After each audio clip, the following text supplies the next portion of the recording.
Hi, നമസ്കാരം. ശ്രീ സായി സച്ചരിതം അധ്യായം 7.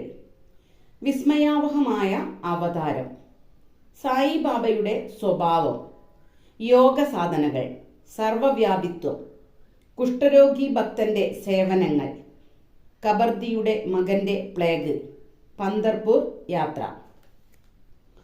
വിസ്മയാവഹമായ അവതാരം. സായിബാബയ്ക്ക് എല്ലാ യോഗ സാധനകളും അറിയാമായിരുന്നു. 6 സമ്പ്രദായങ്ങളും അദ്ദേഹത്തിന് അറിയാമായിരുന്നു. അതിന് ദൗതി അഥവാ 22.5 അടി നീളവും 3 ഇഞ്ച് വീതിയുമുള്ള തുണി നനച്ച് വിഴുങ്ങി വയർ ശുദ്ധിയാക്കൽ, ഖണ്ഡയോഗം, അവയവങ്ങൾ വേർപെടുത്തി യോജിപ്പിക്കൽ, സമാധി മുതലായവയും അദ്ദേഹത്തിന് നല്ല വശമായിരുന്നു. അദ്ദേഹം ഹിന്ദുവാണെന്ന് നിങ്ങൾ ധരിച്ചാൽ കാഴ്ചയിൽ ഒരു മുസ്ലിം പോലെ തോന്നും.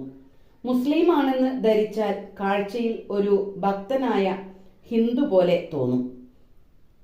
യാതൊരാൾക്കും അദ്ദേഹം ഹിന്ദുവോ മുസ്ലിമോ എന്ന് അറിയില്ല. രാമനവമി ഉത്സവവും ചന്ദന എഴുന്നള്ളിപ്പും അദ്ദേഹം ഒരുപോലെ പ്രോത്സാഹിപ്പിച്ചു. ഈ ഉത്സവത്തിന് ഗുസ്തി മത്സരം നടത്തി സമ്മാനങ്ങൾ കൊടുത്തു. ഗോകുലാഷ്ടമിക്ക് ഗോപാലകല എന്ന അടിയന്തിരം നടത്തും. ഈദ് അവസരത്തിൽ മുസ്ലിങ്ങളെ കൊണ്ട് മസ്ജിദിൽ ഖുർആൻ ചൊല്ലിക്കും. ഒരു മൊഹറത്തിന് മസ്ജിദിൽ മുസ്ലിങ്ങൾ ഒരു താബൂത്ത് ഉണ്ടാക്കി കുറച്ച് ദിവസം അവിടെ വെച്ച് എഴുന്നള്ളിപ്പായി കൊണ്ടുപോകാൻ അനുവാദം ചോദിച്ചു. സായിബാബ അനുവദിക്കുകയും ദാബൂദ് 4 ദിവസം അവിടെ വെച്ച് 5-ാം ദിവസം എഴുന്നള്ളിച്ചു കൊണ്ടുപോവുകയും ചെയ്തു. അദ്ദേഹം മുസ്ലിമാണെന്ന് വാദിച്ചാൽ കാതുകുത്തിയിട്ടുണ്ട്, ഹിന്ദുവാണെന്ന് വാദിച്ചാൽ സുന്നത്ത് കഴിക്കുന്നത് നല്ലതാണെന്ന് അദ്ദേഹം പറയും. നാനാ സാഹേബ് ചന്ദോർക്കർ സൂക്ഷിച്ച് പരിശോധിച്ചതിൽ ബാബ സുന്നത്ത് കഴിച്ചിട്ടില്ല. അദ്ദേഹം ഹിന്ദുവാണെന്ന് വാദിച്ചാൽ താമസം എപ്പോഴും പള്ളിയിലാണ്. മുഹമ്മദനെന്ന് വാദിച്ചാൽ എപ്പോഴും കെടാത്ത അഗ്നി സൂക്ഷിക്കുന്നു. മുഹമ്മദ് മതത്തിന് വിരുദ്ധമായി തിരിക്കൽ കൊണ്ട് ധാന്യം പൊടിക്കും, മണിയടിച്ച് ശംഖു വിളിക്കും, അഗ്നിയിൽ ഹോമിക്കും, ഭജന പാടും, അന്നദാനം, ബാബയുടെ പാദത്തിന് അർഘ്യപൂജ, ഇതെല്ലാം അനുവദിച്ചിരുന്നു. മുഹമ്മദനെന്ന് ധരിച്ചാൽ ഉത്തമ ബ്രാഹ്മണരും അഗ്നിഹോത്രികളും അവരുടെ യാഥാസ്ഥിതികത്വം മറന്ന് കാൽക്കൽ വീണ് നമസ്കരിക്കും. അദ്ദേഹത്തിന്റെ സ്വദേശത്തെക്കുറിച്ച് അന്വേഷിക്കാൻ പോയാൽ ദർശനമാത്രയിൽ തന്നെ നിശബ്ദനായി പോവും. ഒരാൾക്കും സായിബാബ ഹിന്ദുവോ മുസ്ലിമോ എന്ന് തീർത്തു പറയാനാവില്ല. സായിബാബയുടെ അടുത്ത ഭക്തനായ മാലാസപതി എന്നും ബാബയോടൊപ്പം മസ്ജിദിലും ചാവടിയിലും കിടക്കലുള്ള ആളാണ്. അയാളോട് ഒരിക്കൽ സായിബാബ പത്രിയിലെ ഒരു ബ്രാഹ്മണനാണ് താനെന്നും കുട്ടിക്കാലത്ത് ഒരു ഫക്കീറിന് തന്നെ കൊടുത്തതാണെന്നും പറഞ്ഞുകൊണ്ടിരിക്കുമ്പോൾ പത്രിയിൽ നിന്നും ചില ഭക്തന്മാർ അവിടെ വന്നതായും അവരോട് ബാബ അവിടുത്തുകാരായ ചിലരെ പറ്റി അന്വേഷിച്ചതായും പറഞ്ഞിട്ടുണ്ട്. ഇതിൽ യാതൊരതിശയവുമില്ല. ഏതൊരുത്തൻ തന്റെ മുഴുവനും ദൈവത്തിങ്കൽ അർപ്പിച്ച് അഹംഭാവവും ശരീരചിന്തയും ഉപേക്ഷിച്ചിരിക്കുന്നുവോ അവർക്ക് ജാതിയും മതവുമില്ലല്ലോ.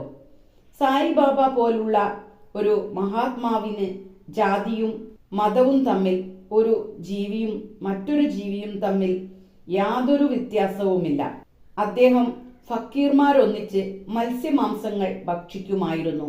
അതേസമയം സ്വന്തം ഭക്ഷണത്തിൽ നിന്ന് നായ തിന്നാൽ പോലും യാതൊരു വിഷമവും കാണിക്കുകയില്ലായിരുന്നു. അത്തരത്തിലുള്ള പ്രത്യേകതരം വിസ്മയാവഹമായ ഒരു അവതാരമായിരുന്നു സായിബാബ. എന്റെ പൂർവജന്മ സുഹൃതത്താൽ ആ പാവന പാദങ്ങൾക്കരികിലിരുന്ന് അവിടുത്തെ സംസർഗം ലഭിക്കാൻ എനിക്ക് ഭാഗ്യമുണ്ടായി. അവിടുന്ന് കിട്ടിയ ആനന്ദത്തിനും സംതൃപ്തിക്കും അതിരില്ല. സായിബാബ പരിശുദ്ധാനന്ദവും വിജ്ഞാനവുമാണ്. എനിക്ക് അദ്ദേഹത്തിന്റെ മാഹാത്മ്യത്തെയും മഹത്വത്തെയും വേണ്ട പോലെ വിവരിക്കാൻ കഴിയുന്നില്ല. അദ്ദേഹത്തിന്റെ പാദത്തിങ്കൽ ആനന്ദം കണ്ടെത്തുന്നവന് അദ്ദേഹം ആത്മീയ ഭാവം വരുത്തുന്നു. മോക്ഷേച്ഛുക്കളായ അനവധി സന്യാസിമാരും സാധകന്മാരും സായിബാബയെ ശരണം പ്രാപിച്ചിരുന്നു. അദ്ദേഹം അവരുമായി നടക്കുകയും സംസാരിക്കുകയും ചിരിക്കുകയും ചെയ്യുമെങ്കിലും സദാ നാവുകൊണ്ട് അള്ളാ മാലിക് എന്നു പറയുമായിരുന്നു. അദ്ദേഹം ചർച്ചകളും വാഗ്വാദങ്ങളും ഒരിക്കലും ഇഷ്ടപ്പെട്ടിരുന്നില്ല. ചിലപ്പോൾ കോപിച്ചിരുന്നെങ്കിലും അദ്ദേഹം എല്ലായ്പ്പോഴും ശാന്തനും സമചിത്തനുമായിരുന്നു. എപ്പോഴും വേദാന്തത്തിന്റെ സന്ദേശം പകർന്നുകൊടുത്ത സായിബാബ ആരായിരുന്നുവെന്ന് അവസാനം വരെ ആർക്കും അറിഞ്ഞുകൂടായിരുന്നു. രാജാക്കന്മാരെയും ദരിദ്രന്മാരെയും ബാബ ഒരുപോലെ കണ്ടു. എല്ലാവരുടെയും അന്തർരഹസ്യം അറിയാവുന്ന അദ്ദേഹം അത് പറയുമ്പോൾ എല്ലാവരും അത്ഭുതപ്പെട്ടു. എല്ലാ ജ്ഞാനത്തിന്റെയും ഇരിപ്പിടമായിരുന്നു അദ്ദേഹമെങ്കിലും അജ്ഞാനിയെ പോലെ നടക്കുമായിരുന്നു. ബഹുമതികളെ അദ്ദേഹം വെറുത്തിരുന്നു. ഇതായിരുന്നു സായിബാബയുടെ സ്വഭാവം. മനുഷ്യ ശരീരിയാണെങ്കിലും പ്രവൃത്തി കൊണ്ട് ദേവനാണെന്ന് തെളിയിച്ചു. എല്ലാവരും അദ്ദേഹത്തെ ഷിർദിയിൽ അധിവസിക്കുന്ന പരമാത്മാവായി കരുതിപ്പോന്നു. സായിബാബയുടെ സ്വഭാവം. വിഡ്ഢിയായ എനിക്ക് ബാബയുടെ ലീലകൾ വർണ്ണിക്കാൻ എങ്ങനെ കഴിയും? ഷിർദിയിലുള്ള എല്ലാ ക്ഷേത്രങ്ങളും അദ്ദേഹം പുതുക്കി പണിയിച്ചു. തത്യ പട്ടേൽ മുഖാന്തിരം ഗ്രാമത്തിലുള്ള ശനി, ഗണപതി, ശിവപാർവതി, ഗ്രാമദേവത, മാരുതി എന്നിവരുടെ ക്ഷേത്രങ്ങൾ നന്നാക്കിച്ചു. അദ്ദേഹത്തിന്റെ ധർമ്മം കൊടുക്കലും ശ്രദ്ധേയമായിരുന്നു. ദക്ഷിണയായി വാങ്ങുന്ന പണം മുഴുവൻ വീതിച്ചു കൊടുക്കലായിരുന്നു. ചിലർക്ക് 20 കായും ചിലർക്ക് 15 കായും ചിലർക്ക് 50 കായും വീതം ദിവസവും കൊടുക്കുമായിരുന്നു. ആ പണം കിട്ടുന്നവർ അത് പരിശുദ്ധ ധർമ്മമായി കരുതുകയും ബാബ ആ പണം നല്ല കാര്യത്തിന് വിനിയോഗിക്കാൻ ആഗ്രഹിക്കുന്നതായി അവരെ അറിയിക്കുകയും ചെയ്യുമായിരുന്നു. ബാബ ദർശനം കൊണ്ട് ജനങ്ങൾക്ക് വളരെ നേട്ടങ്ങളുണ്ടായി. പലർക്കും ആരോഗ്യം വീണ്ടു കിട്ടി. കുടിലന്മാർ നല്ലവരായി. കുഷ്ഠരോഗികൾ സുഖം പ്രാപിച്ചു. പലരുടെയും ആഗ്രഹങ്ങൾ സാധിച്ചു. നീരോ മരുന്നോ ഒഴിക്കാതെ പല കുരുടന്മാർക്കും കാഴ്ച തിരിച്ചു കിട്ടി. മുടന്തർക്ക് സുഖമായി നടക്കാൻ സാധിച്ചു. ആ മഹാത്മാവിന്റെ മാഹാത്മ്യം ആർക്കും അളക്കാൻ കഴിഞ്ഞില്ല. അദ്ദേഹത്തിന്റെ ഖ്യാതി വിദൂര ദേശങ്ങളിൽ പോലും പരന്ന് തീർത്ഥാടകർ നാനാ രാജ്യത്തു നിന്നും വന്നു തുടങ്ങി. ബാബ ധൂനിക്കടുത്ത് വിശ്രമിച്ചുകൊണ്ടിരുന്നു. ധ്യാനനിരതനാവുമായിരുന്നു. ചിലപ്പോൾ കുളിക്കും, ചിലപ്പോൾ കുളിക്കില്ല. അദ്ദേഹം തലയിൽ വൃത്തിയുള്ള ഒരു വെളുത്ത തുണി കെട്ടും. ഒരു ധോത്തിയും ധരിക്കും, ഒരു ഷർട്ടും ധരിക്കുമായിരുന്നു. ഇതായിരുന്നു ആദ്യകാലത്തെ വേഷം. ആദ്യം രോഗികളെ പരിശോധിച്ച് മരുന്ന് കൊടുക്കുമായിരുന്നു. അങ്ങനെ പരാജയമറിയാത്ത ഒരു വലിയ വൈദ്യനെന്ന് ഖ്യാതി പരന്നു. ഒരു പ്രത്യേക സംഭവം പറയാം. ഒരു ഭക്തന്റെ കണ്ണ് ചുവന്ന് വീർത്തിരുന്നു. ഷിർദിയിൽ ഒരു ഡോക്ടറെയും കാണിക്കാൻ കഴിഞ്ഞില്ല. മറ്റു ഭക്തന്മാർ അയാളെ ബാബയുടെ അടുക്കൽ കൊണ്ടുപോയി. മറ്റു ഡോക്ടർമാർ ഓയിൽമെന്റ്, അഞ്ജനം, മുലപ്പാൽ, കർപ്പൂരം ചേർത്ത മരുന്ന് മുതലായവ ഉപയോഗിക്കാൻ പറയുന്ന സ്ഥാനത്ത് ബാബയുടെ ചികിത്സ പ്രത്യേക തരത്തിലായിരുന്നു. അദ്ദേഹം ബീബ കുരു അഥവാ ചേരിൻ കുരു പൊടിച്ച് 2 ഉരുളയുണ്ടാക്കി ഓരോ കണ്ണിലും വെച്ചുകെട്ടി. പിറ്റേന്ന് കെട്ടഴിച്ച് വെള്ളം കൊണ്ട് മുറിയാതെ ധാര ചെയ്തു. പിറ്റേന്ന് കെട്ടഴിച്ച് വെള്ളം കൊണ്ട് മുറിയാതെ ധാര ചെയ്തു. എല്ലാ വീർപ്പും ശമിച്ച് കണ്ണ് ചുവപ്പ് നിറം വിട്ടു സുഖപ്പെട്ടിരുന്നു. കണ്ണിനു ചേരിൻ കുരു യാതൊരു ദോഷവും ചെയ്തില്ല. പല സംഭവങ്ങളിൽ ഒന്നു മാത്രം ഉദാഹരണത്തിന് പറഞ്ഞതാണിത്. ബാബയുടെ യോഗ സാധനകൾ.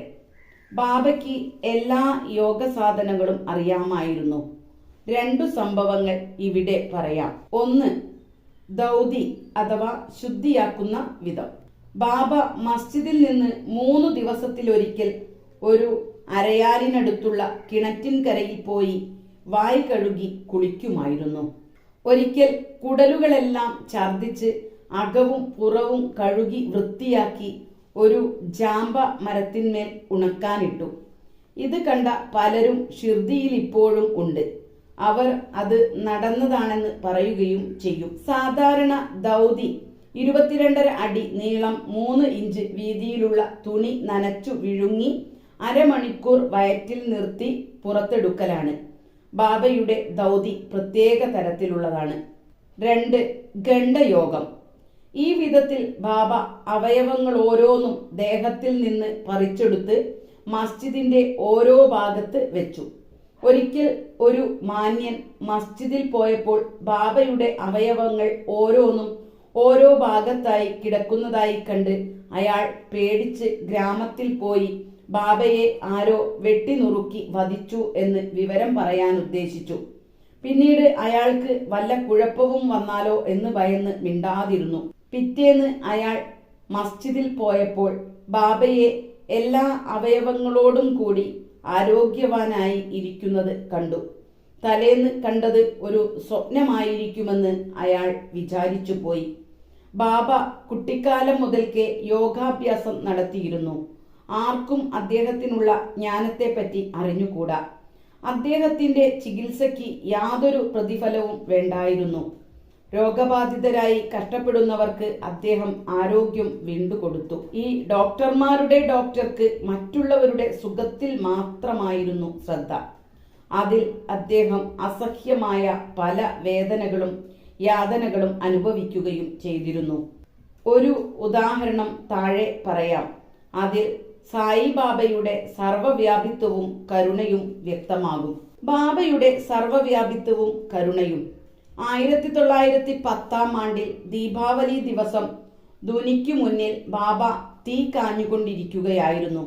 അദ്ദേഹം ധുനിയിൽ വിറകിട്ട് തീ നന്നായി കത്തിച്ചുകൊണ്ടിരുന്നു. കുറച്ചു കഴിഞ്ഞ് ബാബ വിറകിടുന്നതിനു പകരം സ്വന്തം കൈ തീയിലിട്ട് എന്തോ എടുക്കുന്ന പോലെ കാണിച്ചു. കൈ മുഴുവൻ വല്ലാതെ പൊള്ളിക്കഴിഞ്ഞിരുന്നു. ഇത് സേവകൻ മാധവനും മാധവറാവ് ദേശ്പാണ്ഡെയും കാണുന്നുണ്ടായിരുന്നു. മാധവറാവു ബാബയുടെ അരക്കെട്ടിൽ പിടിച്ച് പിന്നോട്ട് ആഞ്ഞു വലിച്ച്, ദേവ, എന്തിനാണ് ഇത് ചെയ്തത് എന്ന് ചോദിച്ചു. ബാബയ്ക്ക് പരിസരബോധം വന്ന് ഇങ്ങനെ പറഞ്ഞു: ദൂരപ്രദേശത്ത് ഒരു ഇരുമ്പു പണിക്കാരന്റെ ഭാര്യ ഉലയിൽ തീ എരിക്കുന്നുണ്ടായിരുന്നു. അവളെ ഭർത്താവ് വിളിച്ചു. കുട്ടി അവളെ പിടിച്ചു നിൽക്കുന്നത് ഓർക്കാതെ അവൾ ഓടിയപ്പോൾ കുട്ടി ഉലയിൽ വീണുപോയി. ഞാൻ ഉടനെ ഉലയിൽ കൈയിട്ട് കുട്ടിയെ രക്ഷിച്ചു. എന്റെ കൈ പൊള്ളിയാൽ പോകട്ടെ, കുട്ടിയെ രക്ഷിച്ചതിൽ ഞാൻ സന്തുഷ്ടനാണ്. കുഷ്ഠരോഗിയായ ഭക്തന്റെ സേവനം. മാധവറാവു ദേശ്പാണ്ഡെയിൽ നിന്നും ബാബയുടെ കൈ പൊള്ളിയ വിവരം അറിഞ്ഞ് നാനാ സാഹിബ് ചന്ദോർക്കർ ബോംബെയിൽ നിന്നും എല്ലാ മരുന്നുകളുമായി ഡോക്ടർ പരമാനന്ദിനെയും കൂട്ടി വന്നു. ഡോക്ടർ പരിശോധിക്കാൻ അനുവദിക്കണമെന്ന് ബാബയോട് അപേക്ഷിച്ചു. ബാബ അത് നിരസിച്ചു. പൊള്ളിയതു മുതൽ ബാബയുടെ കൈ കുഷ്ഠരോഗി ഭക്തൻ ബാഗോജി ഷിൻഡെയാണ് കെട്ടിയിരുന്നത്. ആ ചികിത്സ പൊള്ളിയ ഭാഗം നെയ്യിൽ പുരട്ടി തലോടി ഒരു ഇല മേലെ വെച്ചു പട്ടീസ് കൊണ്ട് മുറുക്കി കെട്ടലാണ്. വേഗം മാറാനായി നാനാ സാഹിബ് ചന്ദോർക്കർ ബാബയോട് പട്ടീസ് അഴിച്ച് ഡോക്ടറെ കൊണ്ട് പരിശോധിച്ച് ചികിത്സിപ്പിക്കുവാനായി പലതവണ കെഞ്ചി അപേക്ഷിച്ചു. ബാബ സമ്മതിക്കാതെ അള്ളയാണ് ഡോക്ടർ എന്നു പറഞ്ഞ് ഒരിക്കലും കൈ പരിശോധിക്കാൻ അവസരം കൊടുത്തില്ല. ഡോക്ടർ പരമാനന്ദിന്റെ മരുന്ന് തുറക്കാത്ത കാരണം ഷിർദിയിലെ വായുസ്പർശം പോലുമേറ്റതുമില്ല. പക്ഷേ ഡോക്ടർക്ക് ബാബയെ ദർശിക്കാനുള്ള ഭാഗ്യം സിദ്ധിച്ചു. ബാഗോജിയുടെ ചികിത്സ ദിവസവും നടന്നു. കുറച്ചു ദിവസത്തിനകം പൊള്ളലുണങ്ങി. എല്ലാവരും സന്തുഷ്ടരായി. വല്ല വേദനയും പിന്നെ ഉണ്ടായിരുന്നുവോ എന്നാർക്കും അറിഞ്ഞുകൂടാ. എല്ലാ രാവിലെയും ബാഗോജി പട്ടീസ് അഴിച്ച് നെയ്യ് കൂട്ടി തലോടി പട്ടീസ് മുറുക്കിക്കെട്ടുന്നത് തുടർന്നു. ഇത് സായിബാബയുടെ സമാധി വരെ മുടങ്ങാതെ നടന്നു. പരമസിദ്ധനായ സായിബാബയ്ക്ക് ഈ ചികിത്സ വേണ്ടിയിരുന്നില്ലെങ്കിലും തന്റെ ഭക്തന്റെ ഉപാസന മുടങ്ങാതെ നടക്കാൻ ബാഗോജിയുടെ സേവനം അനുകമ്പ കൊണ്ട് മാത്രം നിത്യവും സ്വീകരിക്കുകയായിരുന്നു. ബാബ ലണ്ടി തോട്ടത്തിലേക്ക് പോകുമ്പോൾ ബാഗോജി അദ്ദേഹത്തിന് കുട പിടിച്ച് കൂടെ പുറപ്പെടുമായിരുന്നു. എല്ലാ രാവിലെയും സായിബാബ ധുനിക്കെടുത്ത തൂണിനടുത്തിരിക്കുമ്പോൾ ബാഗോജി ഹാജരായി സേവനം നടത്തിയിരുന്നു. ബാഗോജി കഴിഞ്ഞ ജന്മം ഒരു പാപിയായിരുന്നു. അതുകാരണം കുഷ്ഠം പിടിച്ച് വിരൽ മുറിഞ്ഞ് ദേഹം മുഴുവൻ ചലം നിറഞ്ഞ് നാറുന്നുണ്ടായിരുന്നു. പുറമേക്ക് നിർഭാഗ്യവാനായി കാണുമെങ്കിലും ആന്തരികമായി അയാൾ ഭാഗ്യവാനും സന്തുഷ്ടനുമായിരുന്നു. കാരണം ബാഗോജി ബാബയുടെ പ്രധാന സേവകനും ബാബയുടെ സാമീപ്യത്തിന്റെ ഫലം നേടിയ ആളുമായിരുന്നു. ഗബർദേയുടെ മകന്റെ പ്ലേഗ്. ബാബയുടെ ലീലയുടെ മറ്റൊരു ഉദാഹരണം പറയാം. അമരാവതിയിലെ ദാദാസാഹേബ് ഗബർദേയുടെ ഭാര്യയും മകനും കൂടി ഷിർദിയിൽ വന്നു. കുറച്ചു ദിവസം താമസിച്ചു. മകന് പനി വന്ന് അത് പ്ലേഗായി മാറി. അമ്മയ്ക്ക് പേടിയായി. അമരാവതിക്ക് തിരിച്ചു പോകാമെന്നു കരുതി. ബാബയെ കാണാൻ പുറപ്പെട്ടപ്പോൾ ബാബ വാടയുടെ അടുത്തേക്ക് വരുന്നുണ്ടായിരുന്നു. അവർ തന്റെ മകൻ പ്ലേഗ് പിടിപെട്ട് കിടക്കുകയാണെന്ന് ബാബയോട് പറഞ്ഞു. ബാബ പറഞ്ഞു, സാരമില്ല, ആകാശം കാറു നിറഞ്ഞു കാണുമെങ്കിലും ഉടനെ നിർമ്മലമാവും, എല്ലാം ശരിയാവും. ഇതും പറഞ്ഞ് ബാബയുടെ കഫ്നി അരവരെ പൊക്കി അവിടെയുള്ള എല്ലാവരെയും കാണിച്ചു. അപ്പോൾ ബാബയുടെ ദേഹത്തിൽ കോഴിമുട്ട വലിപ്പത്തിൽ പൂർണ്ണമായി വളർന്ന 4 പ്ലേഗ് കുരുക്കൾ ഉണ്ടായത് എല്ലാവരും കണ്ടു.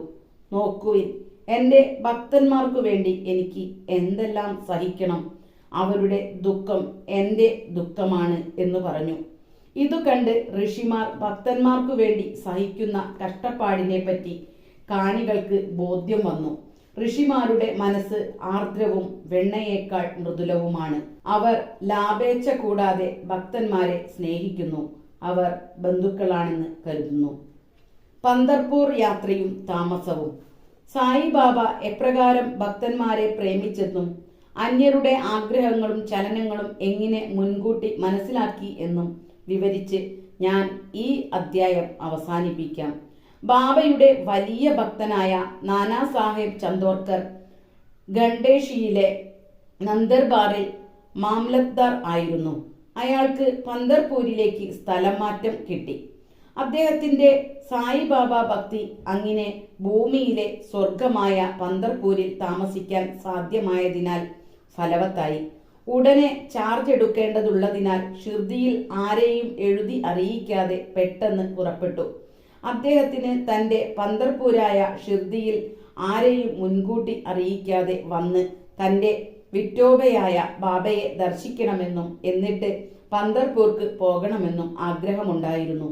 ആർക്കും അദ്ദേഹത്തിന്റെ ആഗമന വിവരം അറിയില്ലെങ്കിലും എല്ലാം അറിയുന്ന ബാബ അത് മനസ്സിലാക്കിയിരുന്നു. നാനാ സാഹേബ് ഷിർദിയിൽ നിന്ന് ഏതാനും നാഴിക അകലെയുള്ള നിമഗാവോണിൽ ഇറങ്ങിയപ്പോൾ ഷിർദിയിൽ മസ്ജിദിൽ ചില ചലനങ്ങളുണ്ടായി. ബാബ മാലസാപതിയുമായി സംസാരിച്ചു കൊണ്ടിരിക്കുകയായിരുന്നു. അപ്പാഷിന്റെ കാശിറാം എന്നിവരും ഉണ്ടായിരുന്നു. ബാബ പെട്ടെന്ന് പറഞ്ഞു, നമുക്ക് 4 പേർക്കും ഭജന പാടാം. പന്തരിയുടെ നട തുറന്നിരിക്കുന്നു, നമുക്ക് ആനന്ദത്തോടെ പാടാം. അവർ പാടി.